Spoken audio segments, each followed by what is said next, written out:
all the grain to Gelson's and Whole Foods and Wild Oats and everyone, and you buy it for a fifth of the cost. And I started learning about long-term food storage, so I store all my food. Well, first I pick it up downtown from a person like this. I have my own organic co-op. I sell the bulk organic dry goods from my house. This is what I go down and I pick up. I was just telling my girlfriend Claire, I'm never gonna get fat, because I'm always lifting 25 and 50 pound bags. And then I put them in here. This is the long-term interim storage. These are Mylar bags that are Ziploc. And you put oxygen absorbers in them. So this is mine actually from my house. These two are mine. I use the turn tops. If you don't use the turn tops, you have a regular top and you have to use a tool like this, which is very difficult even when there's not an emergency. So I want to know that I can get into my food at any time. And so I basically store the food in here, and then on my counter, the food has oxygen absorbers. These are oxygen absorbers, so you make sure you get no mold. There's no condensation and mold in your bags or your buckets. I prefer to keep it in the bags and not just the buckets, because believe it or not, rats and mice and rodents can eat through the plastic. I've had it happen on my land with my dog food and my chicken food and stuff. So, and then these are the oxygen absorbers that you could keep one in or two to make sure that there's no mold or condensation.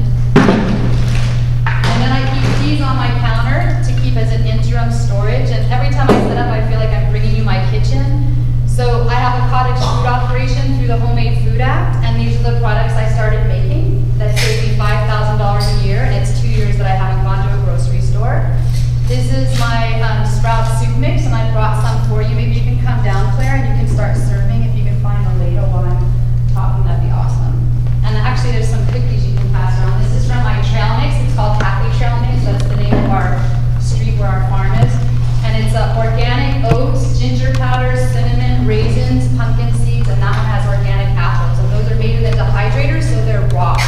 So when you eat like this, what's crazy, and I'm not a vegan or anything, is it's basically vegan and vegetarian, and when you sprout it, makes it become macrobiotic. So basically, when you have a seed is stored energy. It's stored sunlight, so when you're sprouting, you're basically eating live food and you're eating energy.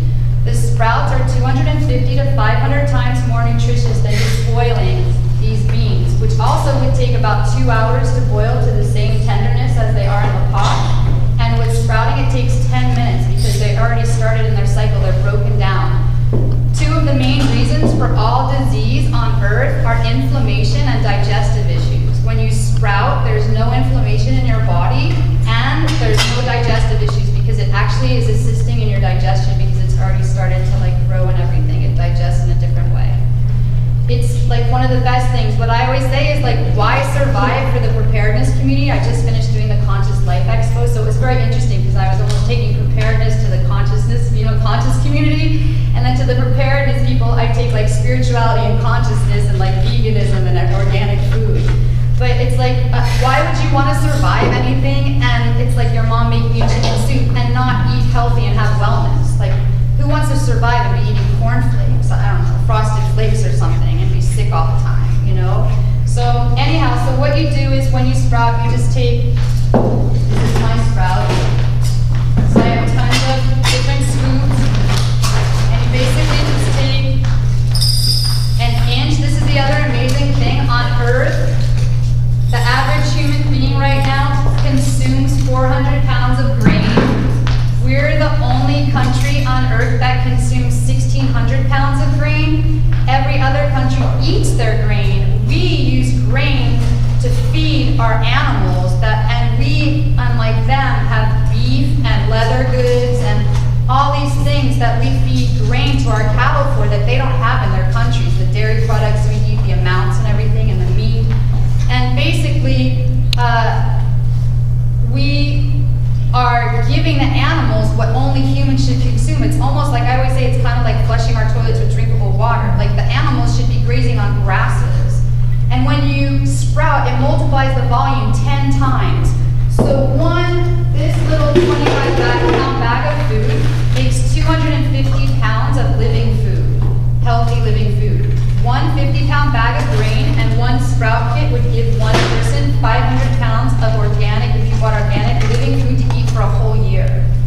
So anyhow, how you start off is like my grandparents used to do is you soak rice sometimes or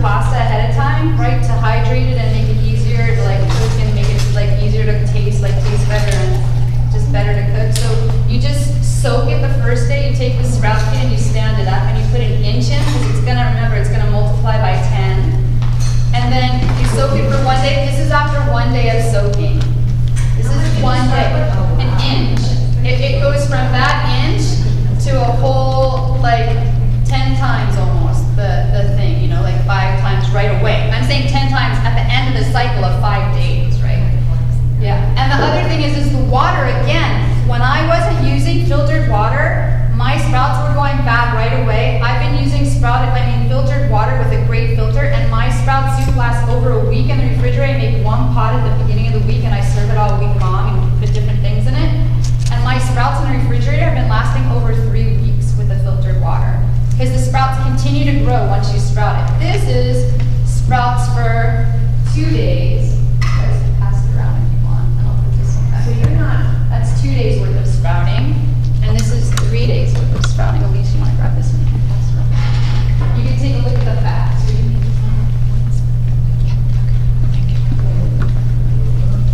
Yeah. Did you have yours from? And this is 5 days worth of sprouting. You can see how long the tails are.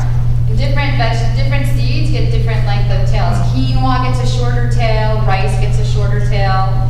Yeah, and when you do it for 3 to 5 days, you're getting the maximum nutritional value. You're getting the full 250 to 500% of the increased nutritional value.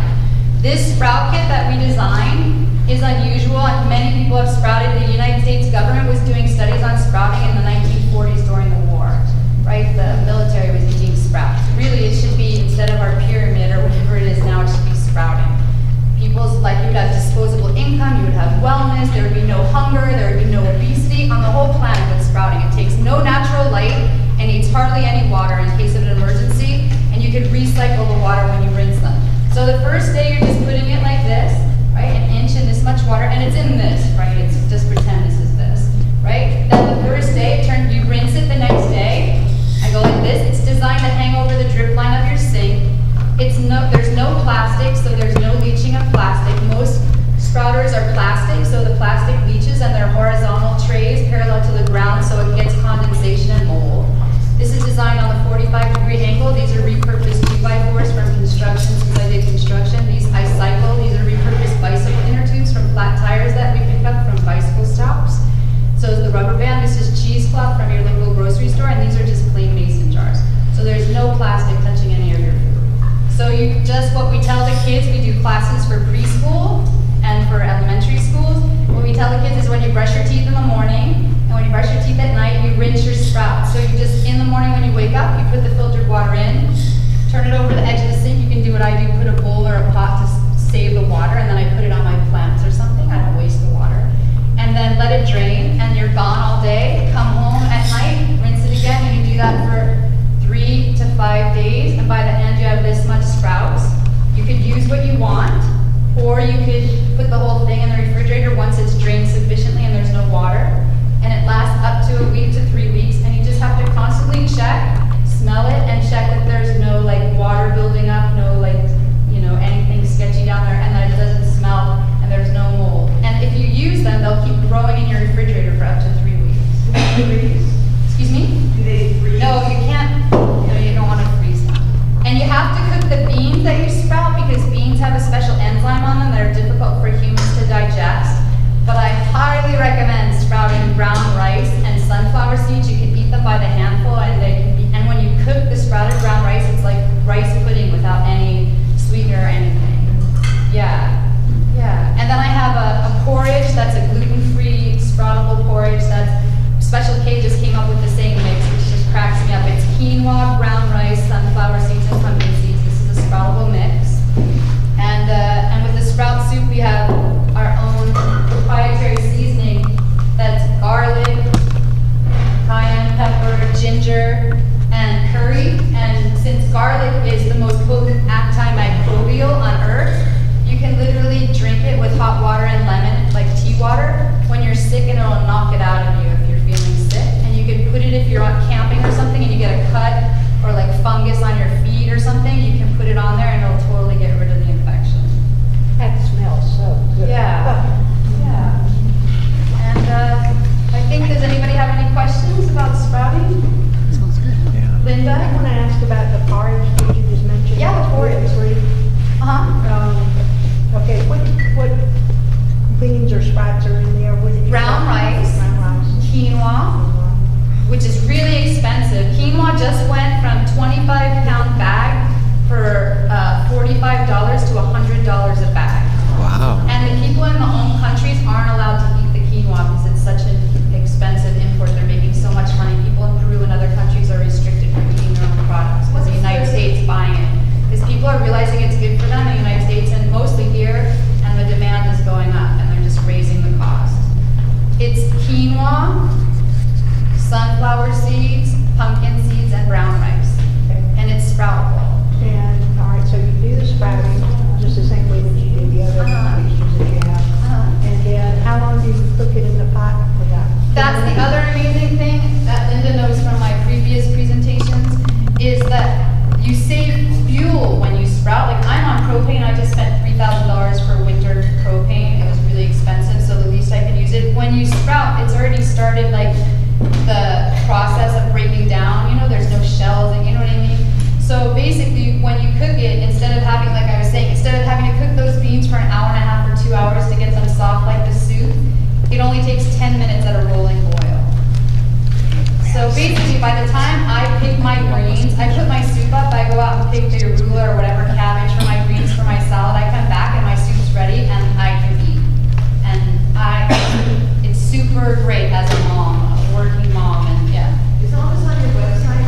I have a website and it has a video of me sprouting. There's a YouTube channel too, but yeah, mostly I have people, I do demonstrations like this, and people come to the ranch and they buy their groceries with me and yeah, sprout. Yeah, I have sprout kits with me, they're for sale, thank they're you. Very good. $36.50 are the sprout kits. Yeah, and then I sell all the food sold by the bucket. There's 800 servings of soup in a bucket and 100 servings of trail mix in a bucket. Basically, a bucket has enough food for a whole family. 800 servings, that's 2 years worth of food for one person. In case of an emergency, you really only have to eat once every 3 weeks. So, I mean, if you really, and what's amazing as an architect, like for schools and different institutional and commercial buildings, is that it's always an issue where you can store all this food you're trying to, save for all these kids or people. And basically, you can stack buckets in a corner and have enough food for hundreds of people in like 2x2 space. Is there anybody else? Any other questions? Yeah, can you tell me for us about dehydration fruits? Sure. Well, I highly recommend an Excalibur dehydrator. I'm a convert. I make 125 of those cookies in one shot. Those are raw, so they're made in the dehydrator. It's the most amazing thing in the whole world when you have extra food. Like I host shaman from all over the world, and people bring food for the potlucks, and I always have lots of apples and bananas, and sometimes in the garden I have extra tomatoes or whatever it is, and I can just chop it up and put them in the dehydrator, and I end up with banana chips and kale chips and apple chips and all kinds of things, instead of having to throw the food away because it's old or whatever. How long do you think dehydration could last? Well, if you vacuum seal it, it could last forever, just like this food could last 5 years plus, yeah. If you vacuum, I don't vacuum seal, but if you vacuum seal, I just eat it right away. It's good. Yeah. Well, thank you so much. Any more questions? It's this I have my card too, I'll pass it around.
husband, sometimes it's so difficult to say.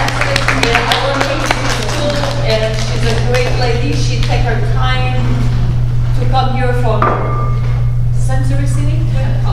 Culver City to come down here to open the school for us. And thank you very much.